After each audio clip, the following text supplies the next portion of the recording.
आज हम लोग पानुरी जी के बारे में देखने वाले हैं। इनके चूंकि खोटा सीजीएल का जो सिलेबस है उसमें पानुरी जी के बारे में और अन्य कवियों के बारे में कवि परिचय के रूप में पढ़ना है, जिसमें कि पानुरी जी एक महत्वपूर्ण व्यक्ति के रूप में है। महत्वपूर्ण सबसे पानुरी जी को एक अलग ही पहचान है खोटा जगत में। तो इसीलिए आज हम लोग जो पढ़ने वाले हैं वो पानुरी जी के बारे में पढ़ने वाले हैं। इनको भारतेंदु किन्होंने कहा है? तो इनको भारतेंदु शांति भारत जी ने कहा है और ऋषिराज जो है वो सुकुमार जी ने कहा है। पहला चीज, इनका जन्म 25 दिसंबर 1920 को, कब? 25 दिसंबर 1920 को हो गया था। कहाँ हो गया था भाई? तो बरवा अड्डा, कल्याणपुर जिला धनबाद में हो गया था। अब इनकी मृत्यु भी हो चुकी है चूंकि, तो इनकी मृत्यु 7 अक्टूबर 1986 को उनकी मृत्यु हुई थी। इनके पिताजी का जो नाम था वो शालिग्राम पानुरी। हम लोग खोटा में बड़ा बढ़िया चीज, बापे के नाम, तो बापे के नाम शालिग्राम पानुरी।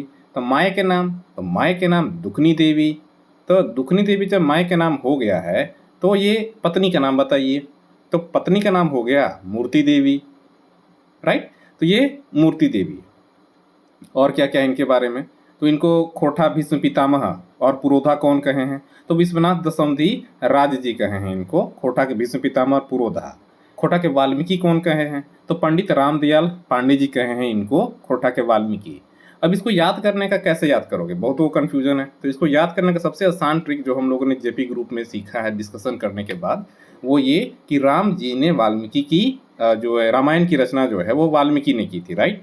तो कहीं ना कहीं एक रिलेशनशिप बनता है वाल्मीकि और रामायण के बीच में। तो रामदयाल को रामायण बना दो, तो वाल्मीकि ने रामायण की रचना की है। तो यहाँ से पहला वर्ड आपका पकड़ में आ जाएगा कि खोटा के वाल्मीकि किन्होंने कहा है? तो पंडित रामदयाल पांडे जी ने कहा है। ऑप्शन दिखेगा, आप मार लोगे।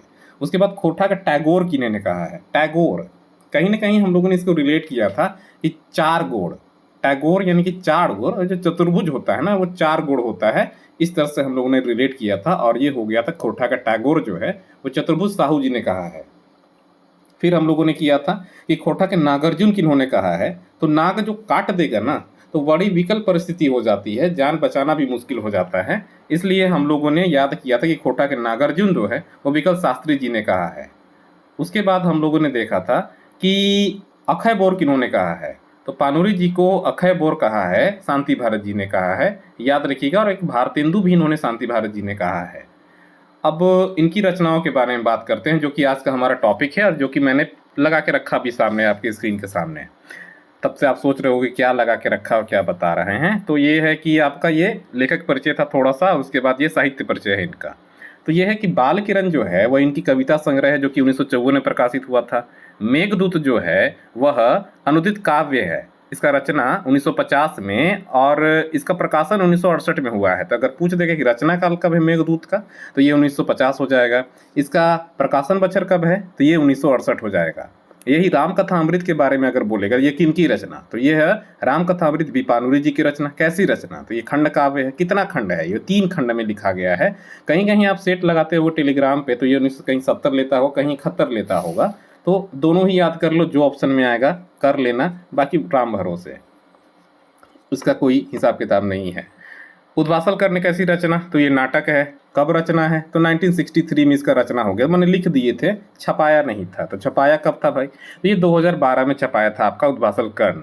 फिर बारी आ जाती है चाबी काठी की। चाबी काठी कैसी रचना? तो चाबी काठी जो है यह नाटक है, हम लोगों के सिलेबस में मौजूद है।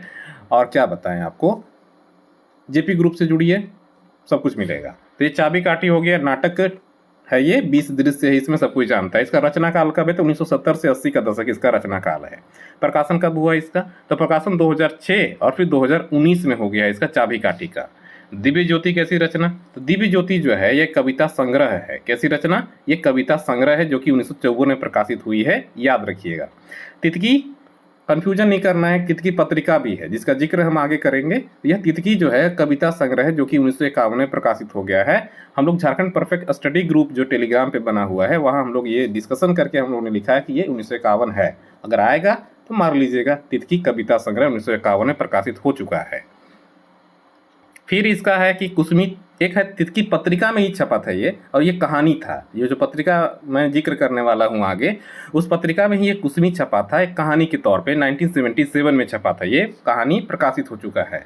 आँखी गीत जो है एक कविता संग्रह है जो कि 2000 में पहला प्रकाशन हो गया आँखी गीत का, और फिर 2019 में ये दूसरा प्रकाशन हो गया था इसका आँखी गीत का। आगे भी इसका प्रकाशन हुआ है लेकिन आगे मैं बताऊंगा नहीं, आई थिंक मैं लिखा भी हूँ। फिर है कि मातृभाषा। मातृभाषा जो है एक मासिक पत्रिका हुआ करती थी, और ये पहली मासिक पत्रिका थी खोरठा की, जिसका जो प्रकाशन है वो 1957 में धनबाद से हुआ करता था। धनबाद सबको जान रहे हैं कि 56 इंच का सीना चाहिए, तो धनबाद के इस्टेब्लिशमेंट 1956 में हो गया था, और उसके एक साल बाद ये मासिक पत्रिका धनबाद जो है वो निकलना शुरू हो गया था। अगला है खोरठा और तितकी। तो खोरठा और जो तितकी है वो 1970 में प्रकाशित, जो खोरठा जो है 1970 में प्रकाशित एक पत्रिका का नाम था जो कि पांडुरंग जी निकाला करते थे। हमारे गांव जो है ये भी पांडुरंग जी का ही रचना है, मैंने सोर्स से लिखा है, और ये कब छपा का हुआ कोई अता पता नहीं है, बस हाँ ये है कि हमारे गाँव जो है ये पांडुरंग जी का रचना है, बाकी आप लोग ढूंढिएगा। समाधान जो है यह हिंदी खंड काव्य है जो कि 1980 में प्रकाशित हो गया है। समाधान हिंदी खंड काव्य है 1980 में। अग्नि परीक्षा खंड काव्य है, 25 दिसंबर 2015 को प्रकाशित हो गया है। अग्नि परीक्षा प्रकाशित हो चुका है। पारिजात कविता संग्रह है। मधुगदेशे प्रणय गीत है। मोहभंग काव्य है। रक्ते भिंजल पाखा कहानी संग्रह है और 9 कहानियों का संग्रह है इसमें। जुके के गीता खोरठा अनुवाद है और ये 1968 में हो चुका है। छोटो जी हंसी ठाट है। अजनास नाटक है। मोती के चूर उपन्यास है। अपराजिता काव्य है। क्या है? अपराजिता काव्य है। माला का फूल संयुक्त कविता संग्रह है जो कि 1970 में प्रकाशित हुआ है। समाधान खंड काव्य है, प्रबंध काव्य है। खंड काव्य हम लोगों ने इसको काट के किया है। तितकी कविता की ये बड़ा अच्छा चीज़ है कि अगर तितकी बोलेगा तो एक तितकी पत्रिका है, राइट, एक कविता संग्रह है। लेकिन अगर यही तितकी सिर्फ कविता बोलेगा कि तितकी कविता किनकी है, तो ये फटिक चंद्र झा जी की है। याद रखिएगा, कंफ्यूजन नहीं करना है। तितकी कविता फटिक चंद्र झा। सबसे 20 अगर बोलेगा तो यह सबले 20 इसको एक्चुअली है। तो गिरधारी गोस्वामी आकाशकुटी द्वारा ये किया गया है और इसका संपादन किया गया है, और 2010 में इसका प्रकाशन हो चुका है। तो ये था छोटा सा रिवीजन सेक्शन पांडुरंग जी के बारे में। आप सभी का धन्यवाद।